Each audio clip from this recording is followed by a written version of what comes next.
देखिए, जो जनहानि हुई है आपदा में, जैसा कि हमने बताया कि विगत वर्षों की तुलना में इस वर्ष बरसात ज़्यादा हुई है। लगभग 574 मिलीमीटर बरसात हुई है। औसतन 2010 से मेरे पास आंकड़े हैं, अभी रेडी आंकड़े हैं 2010 से 2025 तक का। कभी 300 मिलीमीटर, कभी 320 मिलीमीटर, कभी 400 मिलीमीटर, कभी 325, 350, इस तरह से रहा। 574 कभी नहीं पहुंचा है। इसके पहले का भी देखें तो वो भी बहुत ज़्यादा नहीं है। 2010 से 2025 के बीच में कभी इतनी बरसात नहीं हुई है। तो बरसात ज़्यादा होने के कारण राज्य में नुकसान बहुत ज़्यादा हुआ है।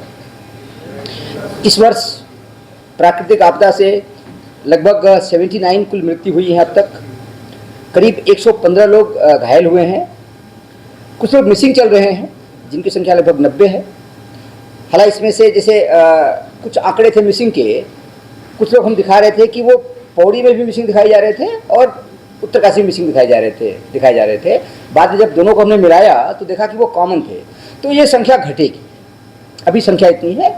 इसमें से कुछ लोग ऐसे हैं जिसका कोई प्रूफ नहीं है, लोगों ने अंदाज लगाया कि ये मिसिंग है, तो हमने उसको शामिल कर लिया।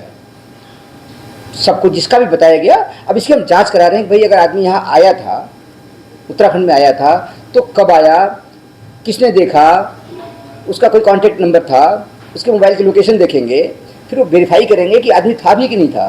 क्योंकि ऐसे समय ये भी देखा जाता है कई बार कि लोग अंदाज लगा के बोल देते हैं, बाद में आदमी कभी जिंदा पाया जाता है कहीं। तो किसी की भावना गलत नहीं होती है, लेकिन हम उसको पूरा ठोक बजा के देखेंगे पूरा ढंग से कि जो आदमी था उसका अस्तित्व है कि नहीं है। अगर वो आदमी था, यहाँ आया था, तो निश्चित रूप से हमने अभी सबको शामिल कर लिया है।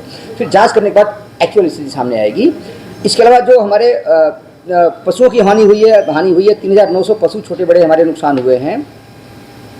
और पक्का हाउसेज हमारे 238 के आसपास कुल नुकसान हुआ है। फुली डैमेज 238 और 2 कच्चा हाउस हुए हैं। और जो आंशिक क्षतिग्रस्त हुए हैं 2,835 के आसपास पक्का और 402 कच्चा। इसके अलावा कुछ दुकानें हमारे नुकसान हुई हैं, कुछ होम स्टेज नुकसान हुए हैं।